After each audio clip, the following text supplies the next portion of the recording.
So the Cheney Phonograph I bought, which I believe is a Hepplewhite model, it's in rather a sorry state. I think it's been left outside for a while, and you can see bits of plastic have attached to it, so I must have had one of those plastic drop sheets over it. So it's going to need all refinishing and everything. However, it did come with its original little accessory kit, and this thing, which I'm not sure is original, but nice little oiling thing, isn't it? But anyway, came with this nice, the original box there, and but for both sound boxes, the other one's on the machine. Here, this is the Hill and Dale sound box. There you go, which is nice, and it even has the dual-tipped needles in those boxes. So it's a nice little find, but the motor's also broken, so we'll see about that. So this is the motor of my Cheney Phonograph. Now, like many gramophones, it had a broken spring. The end had broken off. So I did fix that. However, there's other problems, I'll get into that. But I'm just doing this so I know how it goes back together again. Because, well, I foolishly didn't take any photos beforehand, so let's see if I can figure this out. Now, of course, this is the main motor thing. I think it's a bit different to other ones I've seen online, so there's a bit of a look at it. And now I was just going to do a sort of a quick fix, probably not the best, just repair it, because the grease did seem good at first. Although, now that I haven't been able to get it together, this spring, it's been made backwards, so I can't hook it back on. I don't know how they managed to in the first place, because I cannot get it to hook back onto the spindle because it's been made backwards and won't lock on.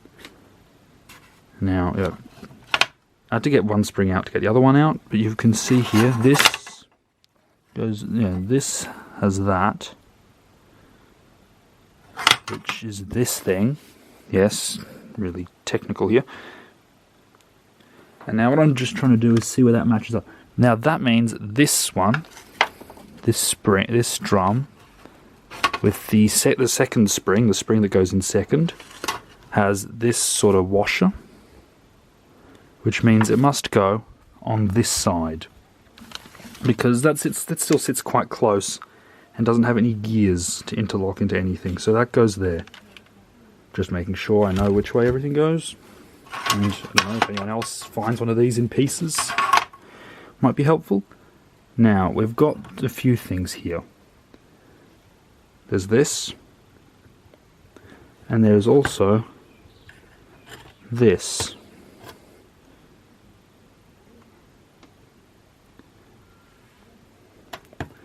Now this thing goes right through. Wait a minute, I'll figure it out. Yeah, the lesson is, don't leave projects out like this. But you can see from here, that takes that's where this goes. This will go in here like this. And that goes to that gear there, I think. Oh, no, definitely not. It goes to a gear somewhere. I know what the problem is. There. That solves that. This goes to that gear here. There. Will it focus? Nope. So that goes into that gear there, which explains that. And that is in the first drum, the one you have to put in first. And then this shaft with the two gears on the end goes here. That is goes there and interlocks with the winding handle there. Well, it's the gear that's connected to the winding handle. So, hopefully that is clear for me and for anyone else who needs it. And we'll see if I can fix the spring issue. So you can see there the keyhole in the spring is the wrong way. So they must have rolled it the wrong way in the factory. I don't know how they got it attached originally, because whenever I try to hook it in, it won't lock in. It should be the other way, so that the small part ends up locking in to the pin on the spindle. Now I'm going to take the spring out. There's a good video on how to do that, so I'll link that in the description. It's very useful. It's not as bad as people say it is, but you do have to be very careful, because there's a lot of power in a spring, even when it's unwound. So I'm doing this probably for the second or third time, pulling the spring out, trying to get it to work. But this time I'm going to probably degrease it and re-grease it with some new grease, because, well, this grease seemed fine at first, but now it's been sitting around, it's dried out a bit, and it is the proper way, although I haven't got the best grease. That's what I'm going to do. Oh, and one more word of advice: probably don't wear a white t-shirt when you're working with anything with graphite grease. It makes a mess. Anyway, I'll get to that. Now you can see I've removed the spring. I just wanted to show something a bit interesting. And now you may notice I've got gloves here. When I take the spring out, I like to wear these rubber gloves. They help, because you've got the sort of sharp edges of the spring. Well, not sharp, but thin edges of the spring. Quite a bit of pressure there. Although when I'm putting it back in, I prefer not to wear the gloves. You have more control. I just find that easier. Now the interesting thing is, this gramophone, you can see there's a bit of a hook sticking out there, like that. Not sure if you can see it. And then here, it uses a washer. Again, can I get the right exposure? No. Just sort of see. There's a washer there, which just comes off. But this, that goes through the hook, and then the washer holds it on, I think. It's a rather odd arrangement, but that's how this one works. Haven't seen anything like that before. So I don't want to lose the washer, so I'll put it in there for now. And now, onto degreasing. So you can see I've got them in the degreaser. And I suppose I'll be taking them out and washing them up then. So looking at the degreaser, you can see it seems to have some metal in it. So I may have dissolved a bit of the bronze coating. So don't leave it in there for too long. And this one is busy dissolving the aluminium. Well, that's something learnt. Doesn't matter, the bronze was mostly worn off anyway, and it still has most of it on it. So here it is, cleaned up mostly. And now rinse and repeat. Got the other spring to do. Well, I've just been cleaning, and what on earth is this? It seems to be a sort of felt or something. Yeah, it was stuck down with grease. Some sort of, friction pad? I don't know. Never seen anything like that before, so if you can explain why this motor has that, greatly appreciate it. Anyway, all going well so far, and I'll finish cleaning. So now that I've cleaned it, I need to figure out how I'm going to enlarge this. I'm not sure. Filing alone will probably take too long, and I'll wear out that little file kit. So I'm thinking I'll use this now sort of fake Dremel. This thing. And I've got attachments there. And so we'll see if I can just give it... It just needs to be a small kill. You can see it goes the wrong way, and it isn't even very good. There's also this... Didn't realise it was so oxidised. Again, if I was doing this properly, I'd probably just buy new springs, but I don't want to spend the money for that. And I wouldn't even know where to get some. Not locally, anyway. I have to come international postage. It'll cost a fortune. And I don't know if it's even worth it.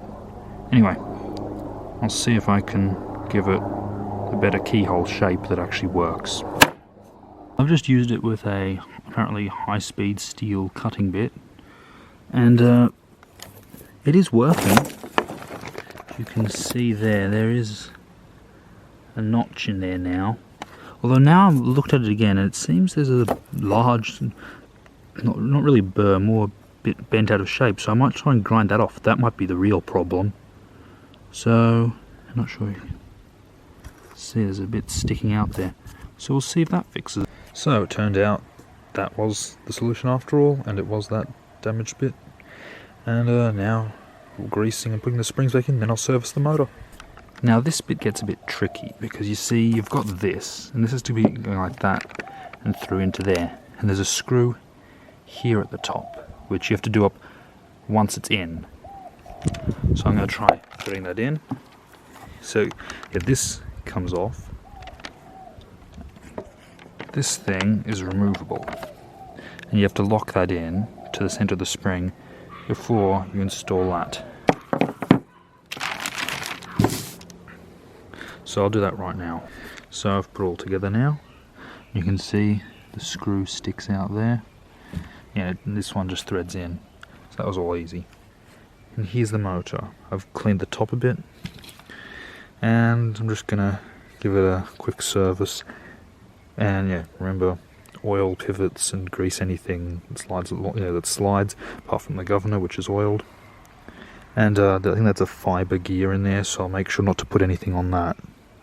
Looks like something someone has, but yeah, fiber gears. I don't think you're supposed to put grease or oil on them because it causes them to disintegrate. I'm not sure. I'll have to. Anyway, I won't put anything on it for now. And yeah. Anyway, give it a service, and then I'll put it in the machine. So here is the motor assembled, and there's the board that it goes on, the motor board, which then fits into the machine. So I'll mount it and put it in the machine, and we'll see if it works. So I've hit a snag. It turns out that when I put the turntable on, it scrapes the brakes.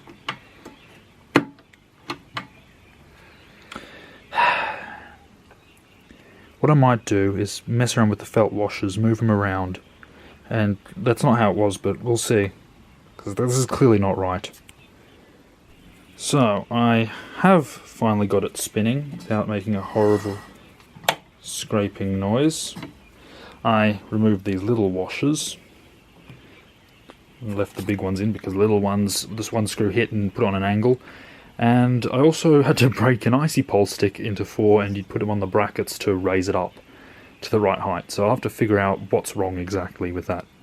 But now we can wind it up and see what happens, because I haven't wound it up yet, so who knows, this thing could be completely broken. We would not know.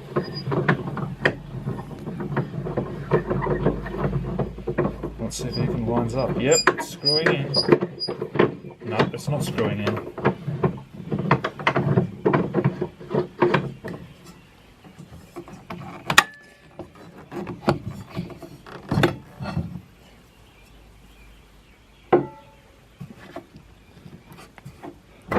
Let's see if I can line it up.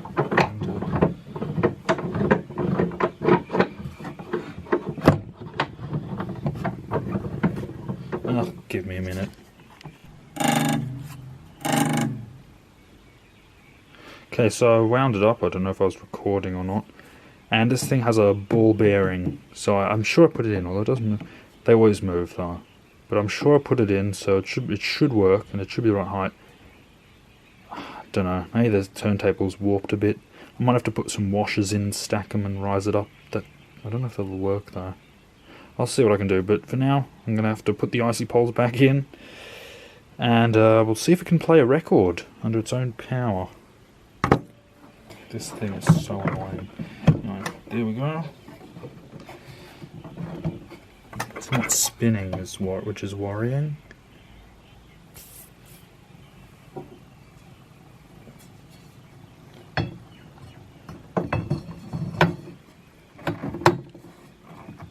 Oh yeah, undid screws.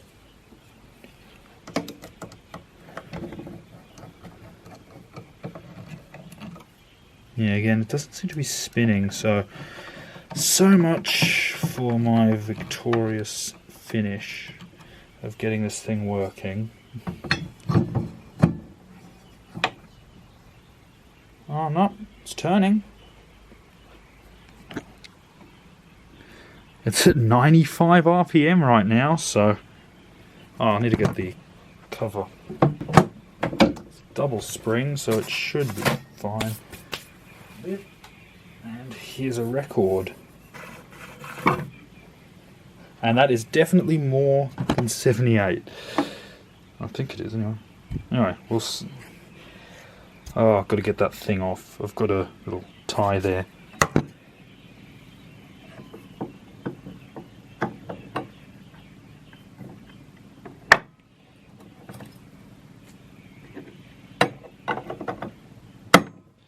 And now it's got a fancy needle thing, so let's see, I've got a tin of needles here and we'll see if I can do its volume control thing.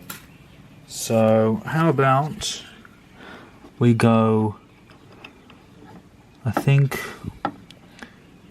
down here is this is the loudest setting. So if you look there, you can see it's a breech loading device here, where I drop the needle in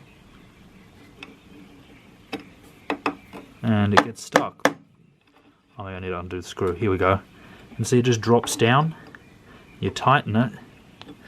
And now let's turn the speed down to a reasonable... That's so stiff. I need to clean that up. Sort of 78. Oh, that does not look like 78 to me. So let's just get it till it looks about right.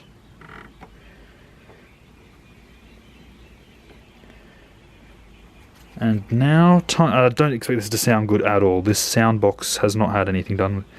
I'm not going to play too much of this record. I don't want to ruin it because I haven't done anything with the sound box yet.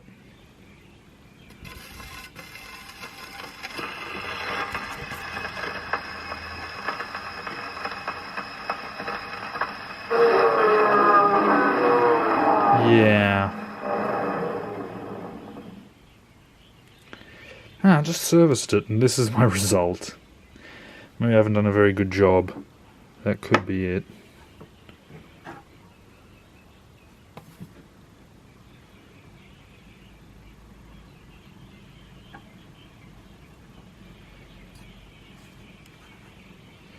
Let's try again.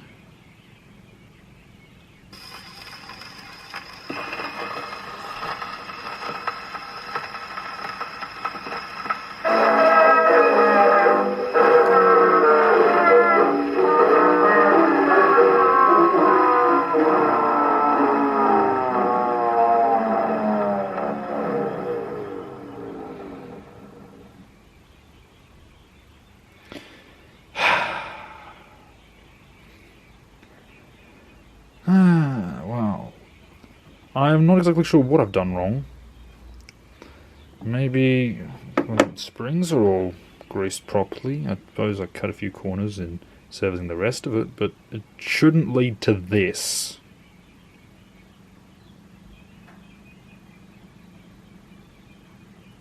And I know I put the ball bearing back in. I'm going to check now if the ball bearing's in, because if it isn't, I'm going to spend the whole evening searching the yard for it. Well, not the yard, but the paved area. So, yeah, I'll get back to you on that. Well, it turns out I think I have indeed lost the ball bearing, because I think it did fall out. It must have fallen out while I was trying to get it all together. And now, if I'm lucky, it'll be stuck to some grease in here. If I'm unlucky, it's outside.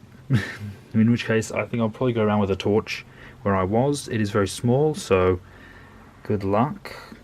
Although this has happened before in the shed once with a larger ball bearing that happened to be spring-loaded and went flying across the room. Anyway, let's see if I can find it. Well, it's been a while, and look at this. I gotta tell you, if you want to experience real joy, drop a ball bearing somewhere and then find it. Wow, it was just sitting there on the concrete. And before I lose it, and I'm so happy. Should have filmed that. Anyway, well, when I was doing it, I said to myself, be careful, there's a ball bearing. Anyway, now back on track. And I'm just going to put it back together. I can put the other felt washers on as well. And maybe it'll work this time. Oh, and if I do have to dismantle it again, I should not be an idiot and remember to let the spring unwind. Every other time I've remembered. This time I end up spraying grease everywhere. Anyway, back to my haphazard, chaotic nonsense. This thing still scrapes. I will still be happy because at least I found that ball bearing, but oh my, from that point I was about to just, oh look at that. Never mind. Yeah, at that point I was about to just stop and cry at that point. How stupid of me. Let's see if I can just tighten the screws a bit and see if that fixes that. And maybe this time it'll work properly. Who knows? Well, it looks like this might be the end of the road. When I forgot to let the spring unwind, it looks like I've broken the governor spring. And I botched this on another one by just putting it together, but don't think I can fix this one. So, after all that, no record playing after all. Thanks to my own stupidity, that's quite annoying.